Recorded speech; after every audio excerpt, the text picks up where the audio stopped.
Uh, Good afternoon, friends, and thank you very much, and sorry for the slight delay.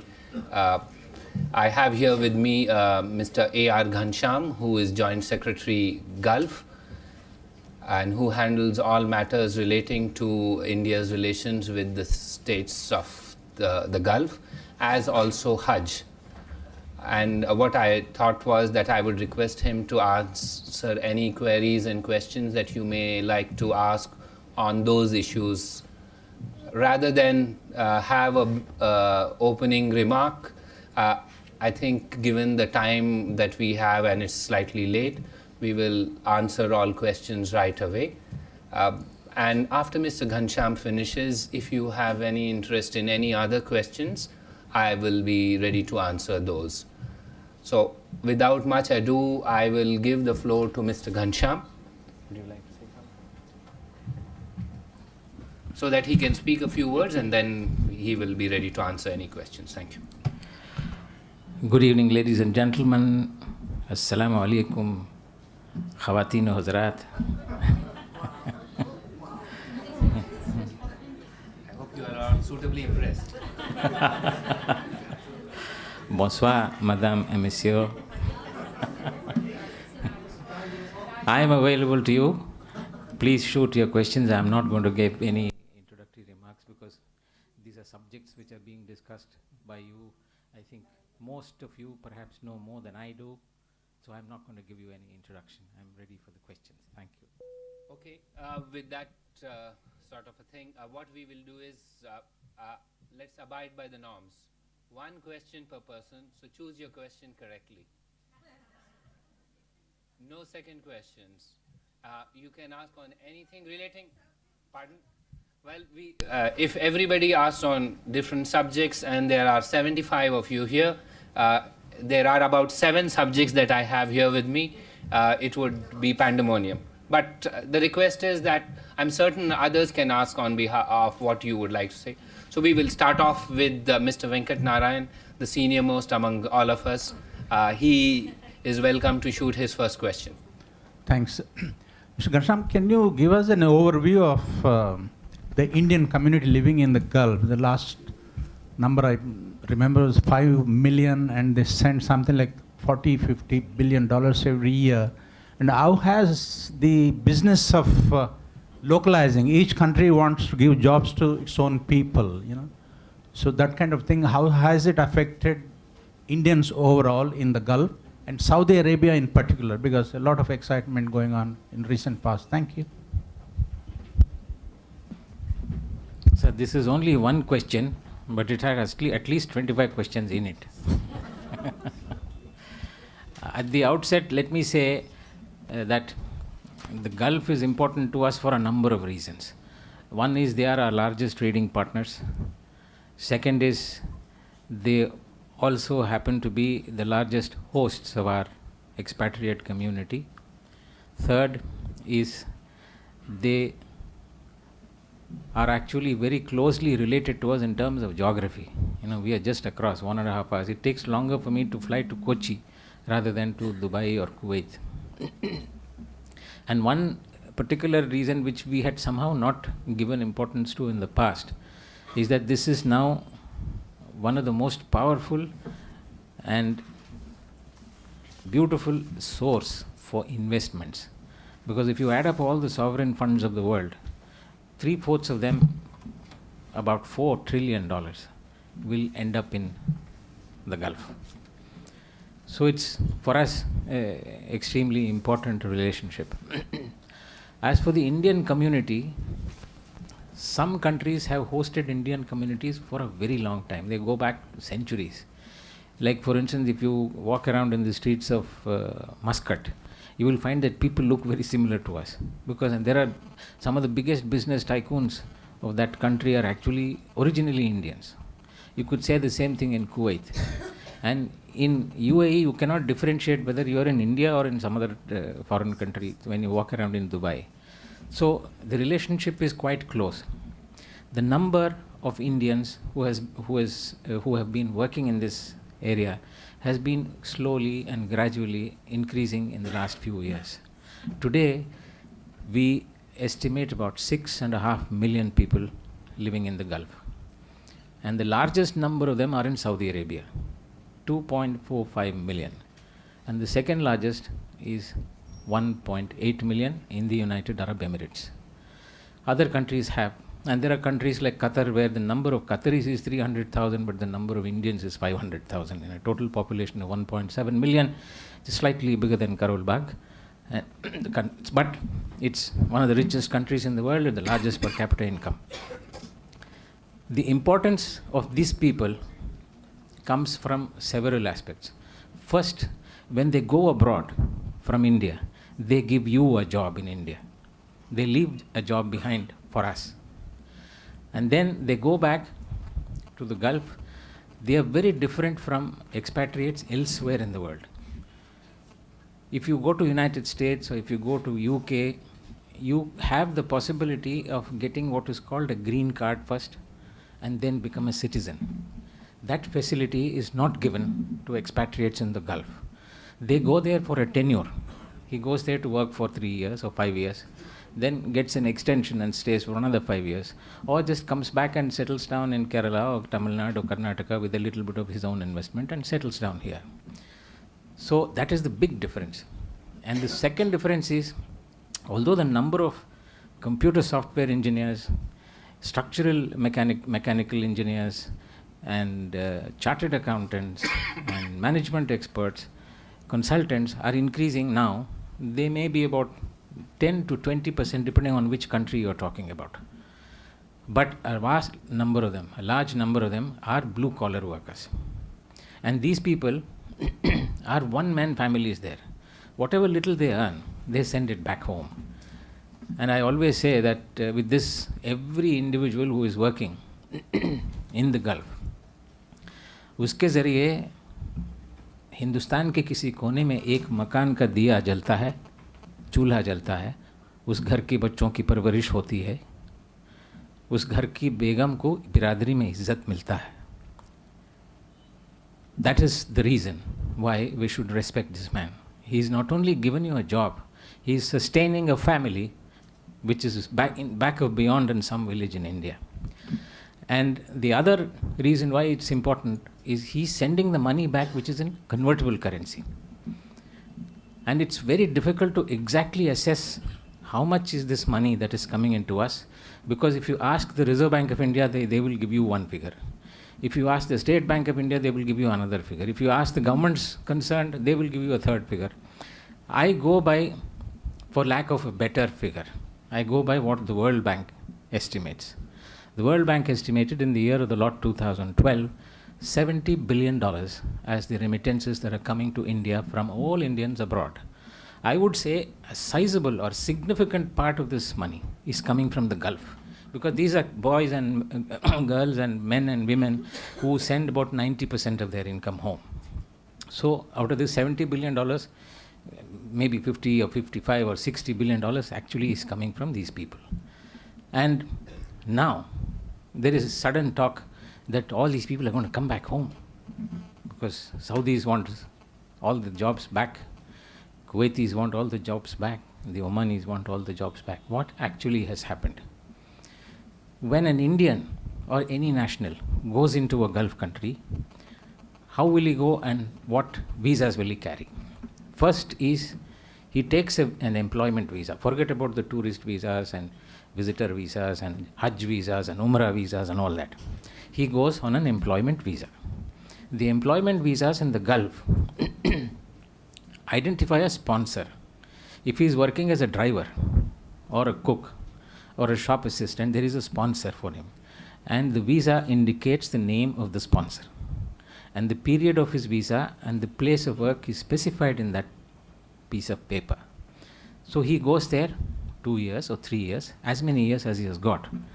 That is a man who is working legally there. Now, after he finishes his term of 3 years or 5 years, he must renew that visa. And it's not easy to renew a visa. He may be able to do it, and he may not be able to do it. And if he is not able to do it, what does he do? He should come back home. Some of them don't come back. They disappear. Now, in a country like Saudi Arabia, It's a huge country. If you look at the map, it's about 70% of India's geography. It's a large country of about 30 million people, and it's full of deserts. And there are townships and small hamlets in different parts. On the west, you have industry. On the east, you have oil, and you also have Makkah and Medina. And it's very difficult to identify these people. Now, the Saudis have decided to identify these people. They want all of them back and sent home. There is another category. In Saudi Arabia, if you get a visa and you change the sponsor, that is also illegal, unlike in other countries. And you change the work that you are doing, you go on a driver's visa, but the owner finds out that you are much better than what is needed for a driver. He could become a foreman in his brother's factory. He says, you go and work there, and you will get a little more money also. So he goes off there. That is an illegal man, according to the Saudi law. There may be an understanding between the sponsors. They have no problem. But the Saudi law has a problem. They say, it's an illegal man. So right now, they are trying to identify these people and then send them home. We are the largest expatriates out of the 8 million Indians in Saudi Arabia. 2.45 million are Indians. And about 300,000 of these are dependent members. Everybody cannot carry their family.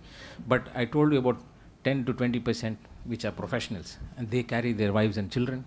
So this is the 300,000 people that I am talking about. Now, having come this far, they say that we must now identify all illegal people, and that includes Indians, includes Pakistanis, includes Somalians, includes Yemenis, includes Nigerians, a number of people. We are actually a preferred community there. For whatever reason, we have built that reputation that we work, and particularly when we are abroad, we seem to work better. I don't know about the Indian diplomatic missions. So, but the fact is, these people work very hard, and they are politically not involved in anything. They may participate in their local politics of the state or of the country here. They may be representatives of parties, political parties from within this country, but they don't go anywhere near the politics of the local country. And that is why they are respected. There are a large number of them, so they are respected. And number that is now being attacked is only the illegal Indians. Then there is the program called Nitakat, where the Saudi Arabians want to replace the foreigners in Saudi companies and Saudi institutions. How do we do that? So they have identified the companies, up to 10 people working in the company, 10 to 49, 50 to 500, and 501 to 3,000, and more than 3,000. They have asked for a minimum of 5% Saudi employees, and a maximum of 30%, depending on where you go. And the balance, of course, it can be foreigners. Anybody can work there. So they are not asking for the moon. They are only looking after themselves and their own interests. It is their local law, and we cannot question it. For all we know, the number of Indians may grow further after this program, because more Pakistanis may go away, more Somalians may go away, more Yemenis may go away. We don't know. It's very difficult to say. But it is nothing that we should be concerned about, we should be paranoid about. We should be concerned about, yes. Certainly we should be concerned about it, but not paranoid about it. And this will keep on growing. Like, for instance, you say, with all this problem, with the Arab Spring, that and this, we had a population of about 5 million, as you rightly said a few years ago, and it has become 6.5 million. And more Indians are going in than coming out even today from the Gulf. So the number is only going to go up. I think I have taken more time than I was supposed to for this question. Just a minute. Yes. Sir, I have heard that there are many people in Saudi Arabia, they charge money to give the visa, which is somewhere known as independent visa. Like the person is taking the visa, under somebody, and he's giving him money, I mean, say 10,000 riyal a year, and going there and doing independent work, and he's not, I mean, having any problem there. So now when the Saudi Arabia government is sending them all back, so somewhere it is giving profit or benefit to their government, where a large number of people are doing such kind of work, giving visas on money. And you know, the people from India who are going there, they are selling many things, and I mean, they are not so rich, and when they are going and they are getting a huge loss, I mean, they are not getting time to work there and paying even. So what's your question? My question is like, what do you know about this thing, and do you feel like after some time Saudi government can again welcome the Indians or Somalians and the other people, and they can take money? Let me answer before I request Mr. Ghansham. For those of you who don't know, I've spent out of the last 25 years, 8 years in Saudi Arabia, so I'm well aware of all aspects of life there. Having said that, I think I need to share with you some information, and that is, and this is a personal sort of a thing. In 1988 was the first year where I went to Saudi Arabia. The total number of Indians then in Saudi Arabia was 400,000. I left Saudi Arabia after 4 years in 1992. The total number of Indians then was 700,000. I went back to Saudi Arabia in 2000. The number of Indians then was 1.2 million. I left Saudi Arabia in 2004 sometime. The number of Indians then was 1.5 million. And today, Mr. Ghansham just told you it's 2.45 million. So as you can see, consistently over the last 2 decades, the number of Indians who have finding work in Saudi Arabia has only increased. That's point number one. Point number two is what Mr. Ghansham said, that for a variety of reasons, Indians are seen as a preferred community there, and he's listed out those reasons. Now, in any society, there are going to be ups and downs in terms of what you've said. And what he said was that there are 2 types of irregular workers there. First of all, there is no such thing as free visa or independent visa that you said. And so therefore, this is a colloquial term that doesn't exist in law. Having said that, what does this mean? It only means, like Mr. Ghansham said, that you go on a certain specific job and you move to another job without changing your visa. Alternatively, you go and work with one sponsor and then you move to another sponsor, and that both these are irregular. And therefore, when you go, you have to make that choice. There have to be regulatory mechanisms that check that, etc. As regards, obviously, the Saudi government clamps down on both. When they clamp down on those who are not fulfilling those requirements, they also ensure that those who have brought them are not fulfilling that requirement. So there is a loss to both. It is not that there is a one-off. The person who is impacted is the expatriate. There is also the person who is impacted is that who brought this expatriate in. So please understand that this is not about Indians. This is not about South Asians. This is not about expatriates. This is about not being able to abide by Saudi local laws. And every country, every society has the right to enforce their laws, which are well known and well understood. So if anybody says that he or she is going on an independent visa, ab initio, this is wrong. And it's only a matter of time, whether it's a year, 2 years, 3 years, 5 years, 7 years down the line, you would have to come back to a system where you abide by the law. I'll leave the rest to Mr. Ghansham if he wants to add anything. I think it's very intimidating to sit next to a walking encyclopedia on Saudi Arabia and answer questions on Saudi Arabia. And I just want to clarify to you, my friend, that yes, there is something, what people call it free visa. It is not a term which is used by the Saudi government or any other consular manual. It's considered free because it is taken by someone and given to somebody else, and that somebody else goes and works there. And this is all unscrupulous agents on both sides. You have people who are unscrupulous in this country, and you have people unscrupulous in the other country. I'll tell you a little story of, in one country, 250 Punjabi workers went, and they were promised that they will work in an American camp, and they will sleep in air-conditioned comfort, and they will get pizzas and McDonald's to eat for lunch and dinner, and they will get $1,000, and that's it. When they reached there, they were not working in any American camp. They were working in the construction site outside at the temperature was 55 degrees Celsius. And then they were told, your salary is $400 per month. They said, no, they said it is going to be $1,000.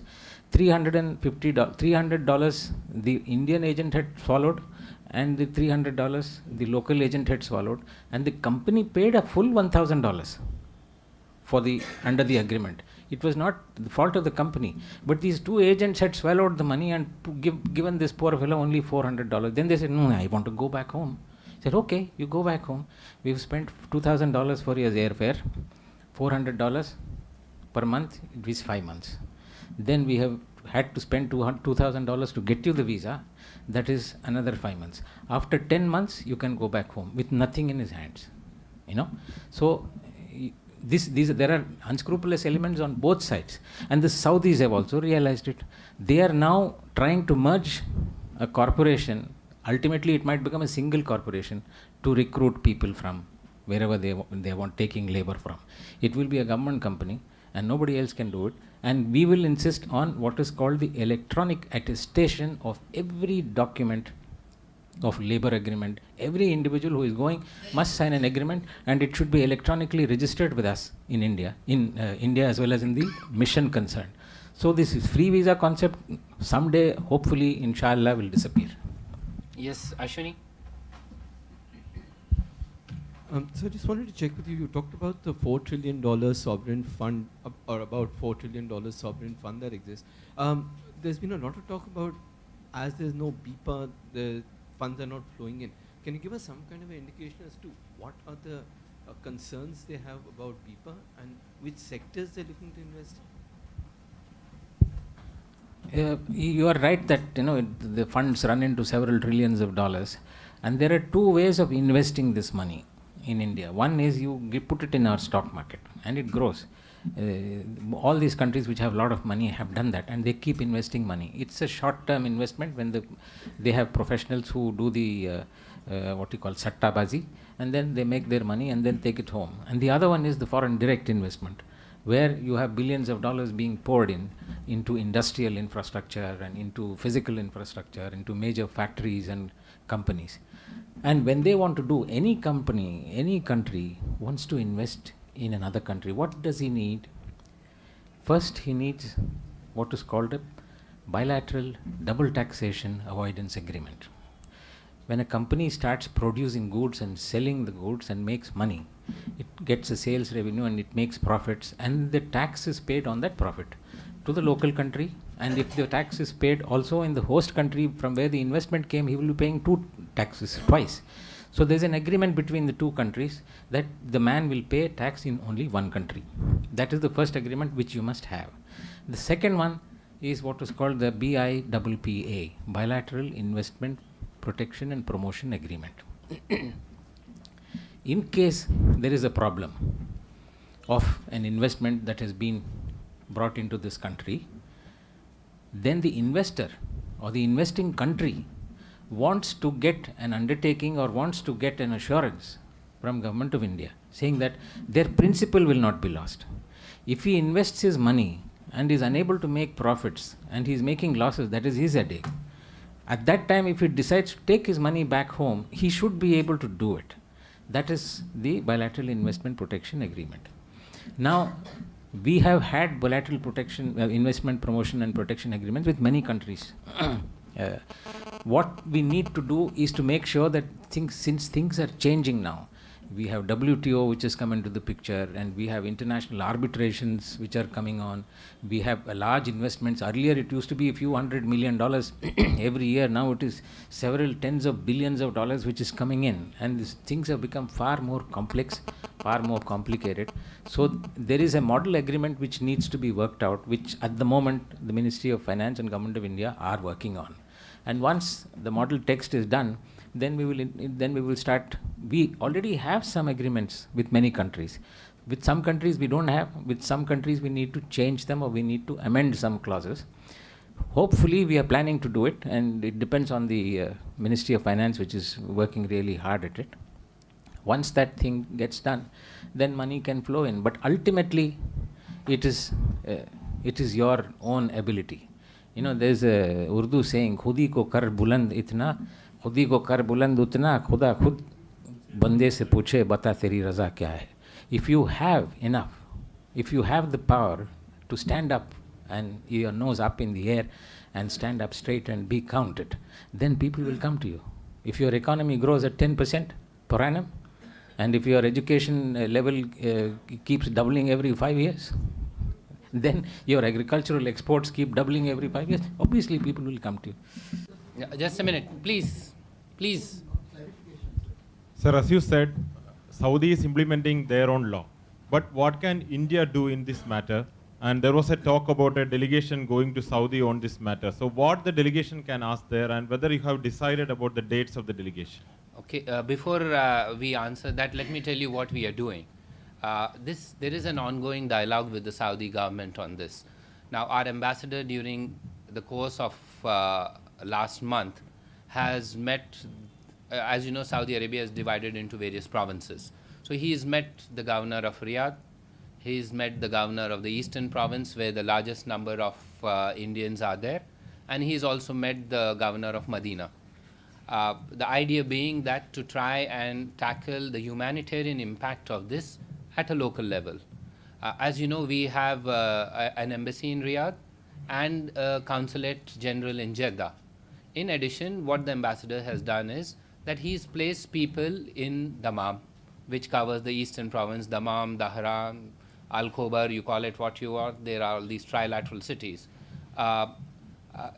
So that in cases of those who want to go back and do not have travel documents, they are being facilitated through this sort of temporary measure where we've put in a person there to collect those documents, get in touch with the concerned states, get the clearances, and try and ensure that they leave as quickly as possible to ameliorate their condition there.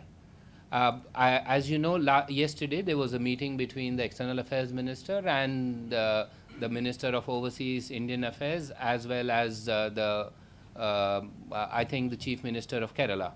And one of the things that they agreed to was that Kerala will, within 24 hours, provide responses to cases of checking of identity. Because before you give a travel document, you have to check the identity. And that identity check requires confirmation from the district headquarters or from the superintendent of police. So that has been now put in place so that there will be swift responses. Now, despite all this, as Mr. Ghansham said, we haven't seen any increase of a significant number in terms of people coming out because of nitakat. That is not there. Yes, we have seen a slight increase in numbers of those who are coming back because of irregular appointments or irregular working in various places.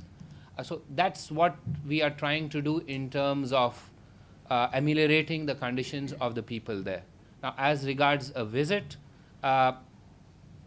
these matters are dealt by the Saudi Minister of Labor.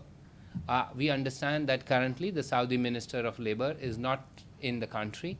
He's likely to return in the latter half of this month.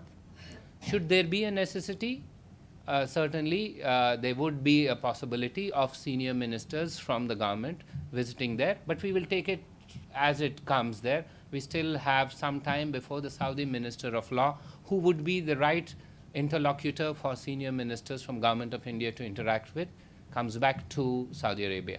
I think if there's anything else Ghanshyam would like to add. I think if, Akbar has already given you full detail. I just want to add that labor being an important component of our relationship, there is an ongoing dialogue between the two countries which goes on. We are right now discussing an agreement on labor with Saudi Arabia. And we are also discussing with them the possibility of getting their support on our electronic attestation of labor contracts in the embassy. So there are a number of issues which we are talking about.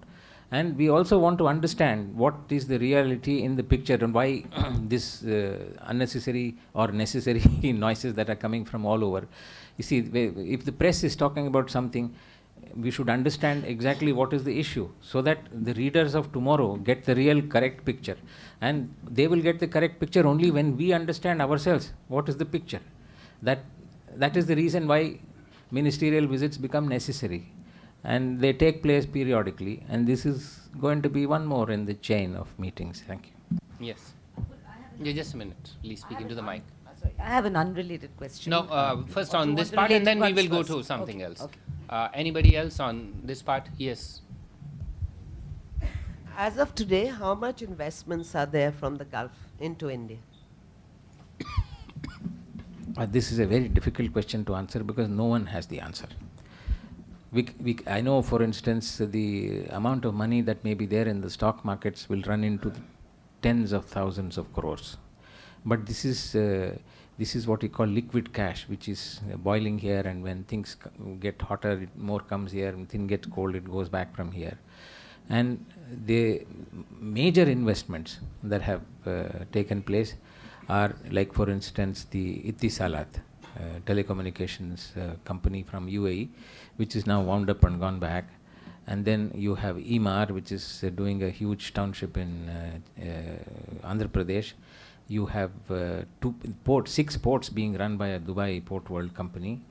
And in the case of Oman, we jointly own a fertilizer company in Oman, and we jointly own a refinery in Madhya Pradesh here, and we also own a steel mill in there. And Oman has also got a revolving India-Oman joint investment fund, which is run by the Central Bank of Oman and the State Bank of India. And they have $100 million, which is sitting in the kitty, which has a capacity of $1.5 billion. The Sultan of Oman has said that you can go up to $1.5 billion.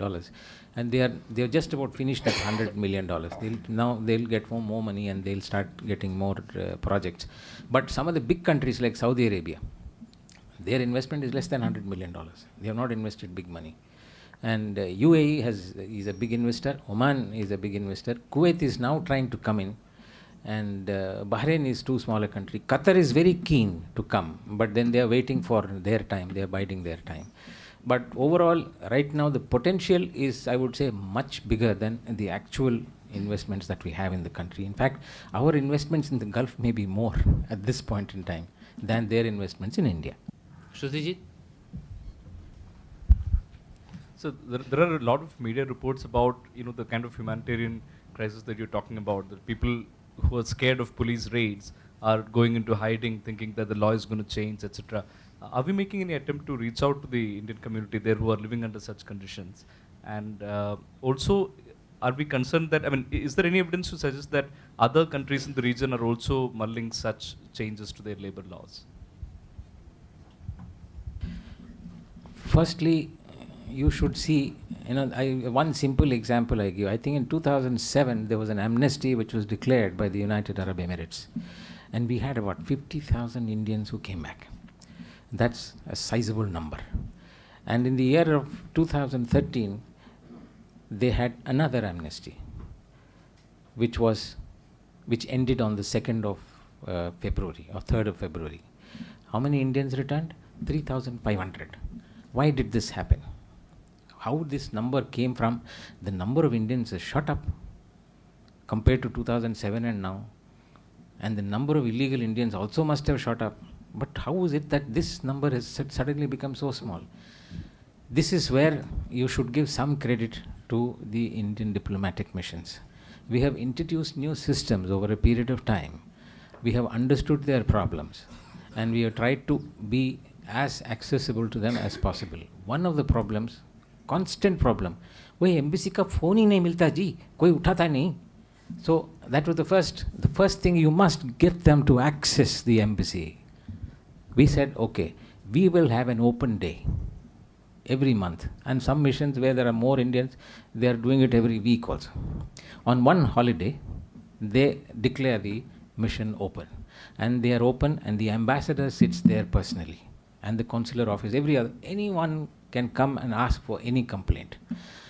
And then we have started what is called an Indian Community Welfare Fund, which is given to us by the Ministry of Overseas Indian Affairs.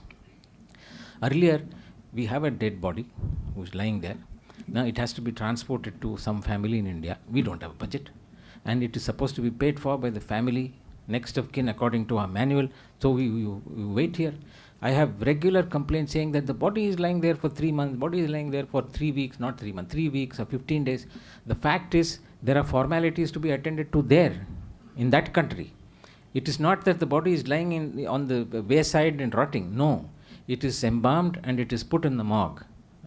In all these Gulf countries, the morgues are well looked after. And the body is kept safe and sound till the formalities are completed. Once the formalities are completed, then he comes to the embassy, gets the attestation of document, and the body is carried with his original passport into the country concerned. Now, into the state concerned where he goes back. And the fact is, we have been able to access our people more easily.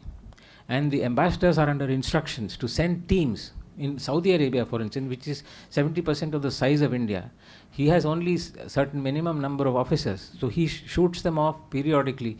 You go to that region, you go to this region, keep meeting people. We ourselves keep pressurizing our ambassadors. Wherever there are concentrations of Indians, you must make sure that our officers go there.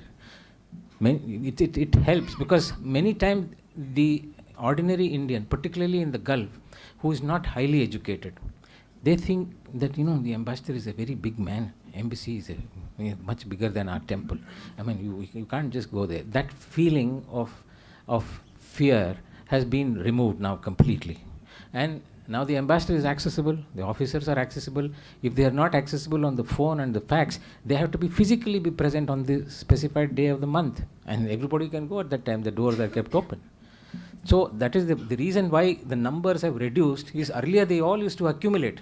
Now regularly we are sending bodies back. Regularly we are deporting people. Regularly we are going to the court and getting waivers on penalties. The process is ongoing. That is why this number came down in UAE from 50,000 in 2007 to 3,500 in 2013.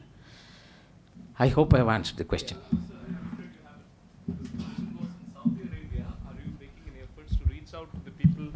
Scared due to yes, that is exactly what we are doing in Saudi Arabia also. In addition to what we are doing now, the ambassador is doing an additional bit. He is going and meeting Indian camps where there are large concentration of Indians. He has been to Jeddah, he has been to Dammam, he has been to the eastern province.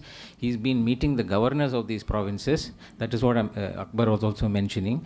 And then the people are being told also, wherever they are accessible, there are telephones, there is an embassy website, although everybody may not be able to read the websites, but opinion leaders are in regular touch. Now in the Gulf, the ambassador has a set of telephone numbers on which he can Twitter, and on which he can send mails, on which he can send SMSs. He keeps in touch with the opinion leaders, his associations that we have all over the country. It's very easy now to disseminate information.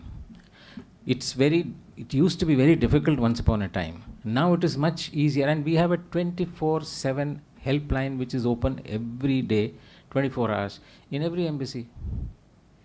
Yeah, I mean, just to add to the point, I think what you are thinking of is a system which was there several years ago. This system has now been revamped. We have community welfare wings in every mission, certainly in Saudi Arabia. The ambassadors and the Consul General give great importance to it. But yes, if your argument is that with 2.5 million people, are you able to reach out to everybody? Sure, the answer is we try our best. Within the circumstances, we try and assure that there are systems, and we try and respond in cases of unique nature, etc. So that's about the expanse of what we can do. in these circumstances. Anybody else on Saudi Arabia related? Oh, there are several more. Yes, sir. This is regarding Saudi as well as the rest of the Gulf. There have been indications that a few countries have considered abolishing the kafala sponsorship system. And you said there is an ongoing dialogue. Is India doing any part? Because on the other side, the GCC has been working to make sure that this remains. There's a new plan for for recruiting domestic workers that keeps kafala in there. Is there anything that India is discussing in terms of getting rid of it? Because there are countries that have considered it. First and foremost, we don't interfere in the internal policy machines of other governments. We don't go and advise them how to run their government. If they want to do something on their own, it is their choice. And if we like it, we'll go and tell them, yes, we like it. And we have told them, one country has done it, maybe you can also try and do it. Bahrain did it once. And the other countries may also do it. But we cannot go and ask them that they should do it. But we keep discussing these aspects. There are political consultations which take place between the two governments, and it's free for all. There is no restriction on the agenda. We can speak on any subject, and we do raise our concerns, and we do talk about that subject, but we do not in any way formally try to influence their policy making systems. Yes, last question on this. Oh, okay, last two. At the risk of being naive, I just wanted to understand the Saudi move comes soon after the ACD, which was held in October, right? And there was the first summit of the ACD, which was held in Kuwait, if you remember. And there was a lot of discussion on, there was this thing of more cooperation and all. Isn't that a bit of a sad reflection? Not a very happy situation soon after the ACD, this Saudi move. Well, actually, if you look at the history, it goes back to December 2010, when a young man by the name Mohammed Bouazizi in Tunisia burnt himself because he was not allowed to run a tailor shop, and he was not even given a job. That is where the Arab Spring began, and it spread around. And one of the prime causes, which is now understood to be a major one, is the unemployment of educated youth in all these countries. So with that began an understanding within the leaderships of the entire region that time has come for them to employ their people. And for a long time they had plenty of money. But we see most of this money came from oil. If you go to a petroleum refinery, if any of you has actually gone, it's a maze of pipelines. It doesn't create employment. In a good 2 million ton refinery of Dhirubhai Ambani's son, you will possibly find 300 people. That's about the employment it creates.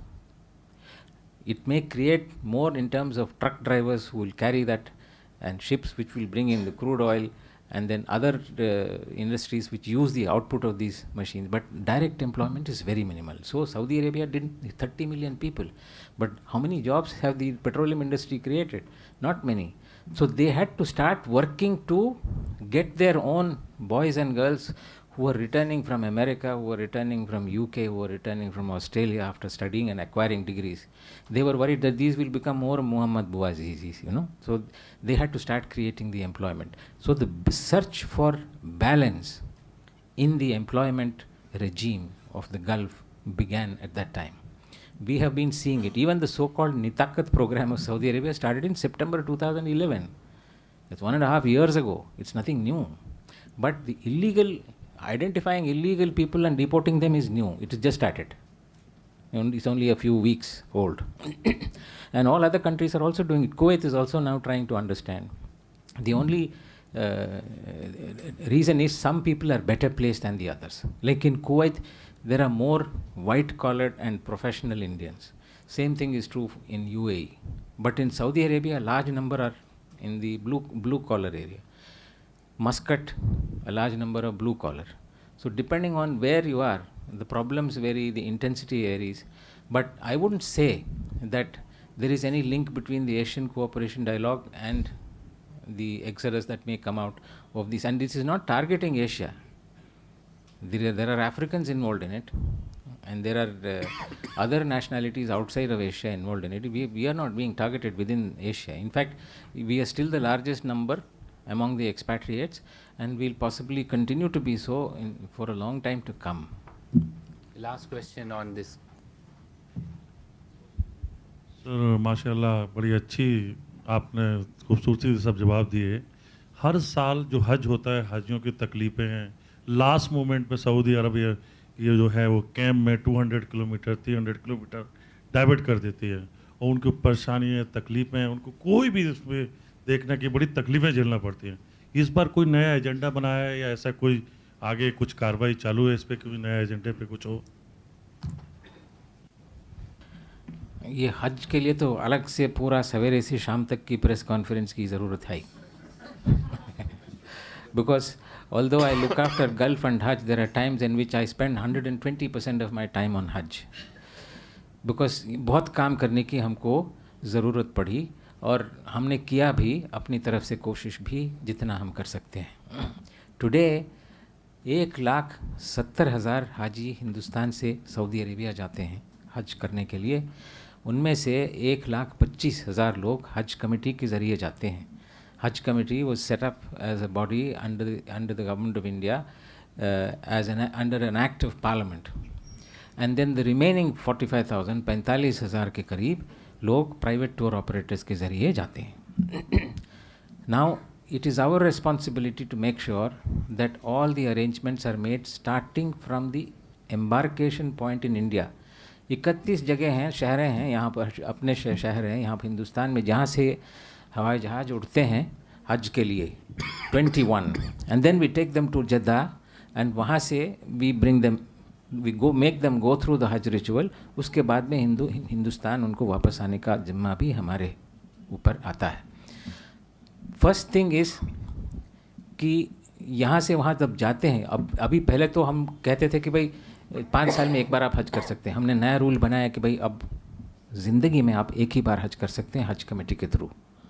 अगर आपके पास पैसे हैं, आप 2 बार हज करना चाहते हैं, 3 बार करना चाहते हैं, ज़रूर करें साहब, लेकिन प्राइवेट टूर ऑपरेटर के यहाँ जाइए. वी विल नॉट अलाउ या, बिकॉज एक सीट के लिए 3 से 4 एप्लीकेशन अर्जियाँ हमारे पास आते हैं हज के लिए. ऐसे मौके पे, ऐसे हाल में it is not correct, it is not appropriate that we allow people to repeat. So this is one thing which we are, जो हम यही कहते हैं, जिसका कोई नहीं होता है उसका खुदा होता है. तो उसी के लिए हमने ये लगाया कि ज़िंदगी में एक ही बार हज करने को मिलेगा हमारे पैसे से, जिसको सब्सिडी मिलेगा. एक ही हमने उसमें एक्सेप्शन की है, और ये है कि अगर किसी मोहतरमा को उनकी अपने बिरादरी में महरम नहीं मिलता, अब क्या करें? महरम के लिए हमने अलग सा सोल्यूशन दिया. ठीक है, महरम के लिए हम रिपीटर को अलाउ करते हैं, छोड़ देते हैं, लेकिन शर्त यह है कि सब्सिडी नहीं मिलेगी उनको. आप पूरा एयर फेयर जो हम चार्ज करते हैं उसको दीजिए, हम आपको ये नहीं देंगे, सब्सिडी नहीं देंगे. और दूसरी बात, वहाँ पहुँचने के बाद बहुत तकलीफ़ें होती हैं लोगों को. ज़्यादातर देखिए हिंदुस्तान से जो हाजी जाता है वो उम्र का बड़ा होता है, बुज़ुर्गों में ज़्यादा होते हैं लोग. हमारे यहाँ 15 से 20 हज़ार लोग 70 या 80 से ऊपर साल के होते हैं, और पिछले साल 10-12 लोग 100 साल से भी ऊपर के थे, और वो इत्मीनान से हज करके वापस भी आए हैं.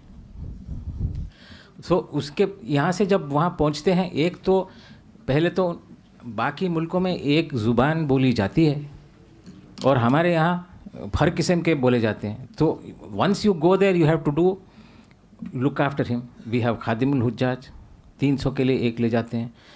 We have 150 doctors and 75 pharmacist to look after them. And we have Hajj coordinators and Hajj assistants, another 200 of them, who are there available to them all the time. And we have now given them SIM card telephones so that they can't get lost. So then we easily track them down and bring them back to their place. So, I will answer just 1 minute before you. Let me quickly tell you what are the additional features you wanted for this year. Okay, so that is, this year hopefully all the Hajis from India वो जमारात का जितना दायरा होता है वो सब उसके अंदर होंगे। ये नहीं कि जैसे आप कह रहे हैं 20 किलोमीटर दूर या कहीं और रहेंगे। सब हाजी इस साल जितने भी हिंदुस्तान से हज कमेटी के और प्राइवेट टूर ऑपरेटर के ज़रिए से जाएंगे वो सब जमारात के दायरे के अंदर रहेंगे। Number 1। Number 2 is hub and spoke system होता था पहले।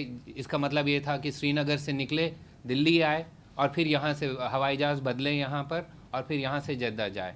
अब वो हब एंड स्पोक सिस्टम ख़त्म हो गया है। डायरेक्ट फ़्लाइट्स रहेंगे जहाँ से भी हैं, जितने लोकेशंस घनश्याम साहब ने बताया वहाँ से डायरेक्ट फ़्लाइट रहेंगे सऊदी अरेबिया जाने के लिए।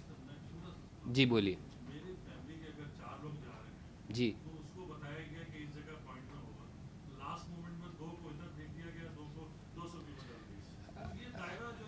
देखिए ये anecdotal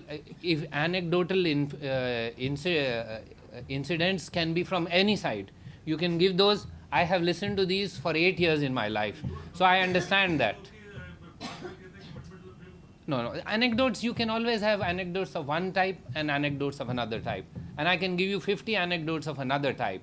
So please understand that we try our best within the compulsions of a system which takes 175,000 Indians to a foreign country where they've never traveled before, they've never taken an aircraft. The average age of the ordinary Indian who does Hajj is 58 years old. He has never walked, but he is required to walk 10 kilometers every day and back. So these are differences you have to understand in a foreign country where you don't know the language. There are restrictions, and after all, Hajj is a pilgrimage. So there are difficulties that you can envisage in that pilgrimage. We can only try and ameliorate the situation. We cannot do away with all difficulties. I think on that note, I will thank Mr. Ghansham and end this session. Just give me a couple of minutes, I'll see him off, and then you can ask me any other question that you would like. No, you don't have to see me off. I'll be gone on my own, don't worry.